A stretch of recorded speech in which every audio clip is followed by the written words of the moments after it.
Hello বন্ধুরা, তোমরা কেমন আছো? আশা করি ভালো আছো। আমি একটি নতুন রেসিপি নিয়ে চলে আসলাম, বিহারিদের খাবার এবার প্রথমে আমি একটি বাটিতে কিছুটা ঘি, অল্প একটা বরফের টুকরো দিয়ে ভালো করে এটাকে ফাটিয়ে নেব। করে ঘষবে আর একটু একটু করে জল বের হলে ওটাকে ফেলে দিবে, দিয়ে মাখনের মতন হয়ে যাবে দেখবে। যতক্ষণ না বরফের টুকরোটা শেষ হচ্ছে ততক্ষণ ঘষতে থাকবা। অন্যদিকে আমি দুধের মালাই করার জন্য বসিয়ে দিয়েছি। তারপর ওই ক্রিমটা রেডি হয়ে গেলে 2 চামচ ময়দা, 1 চামচ বেসন দিয়ে অল্প অল্প ঠান্ডা জল দিয়ে গুলতে একটা ব্যাটার তৈরি করে নিব। খুবই পাতলা করে ব্যাটারটা তৈরি করব। দেখুন আমার ব্যাটারটা তৈরি করে একটা বোতলে ভরে নেব এই ব্যাটারটাকে। অন্যদিকে আমি একটা কড়াইতে চিনির শিরা বানিয়ে নেব। শিরাটা বানানো হয়ে গেলে একটু ঠান্ডা হতে দেবো। তারপরে একটা কড়াই বসিয়ে ওতে তেল গরম করে অল্প অল্প করে বোতলে ছিটা ছিটা করে অল্প অল্প করে দিতে থাকবো, আর মাঝখানে ঘাটতে থাকবো। অল্প অল্প করে দেবো আর মাঝখানে ঘাটতে থাকবা, এরকম করে দিতেই থাকতে হবে।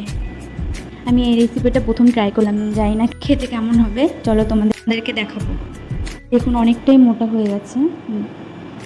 তারপরে এটাকে ভালো মতন ভেজে নেব লাল লাল করে।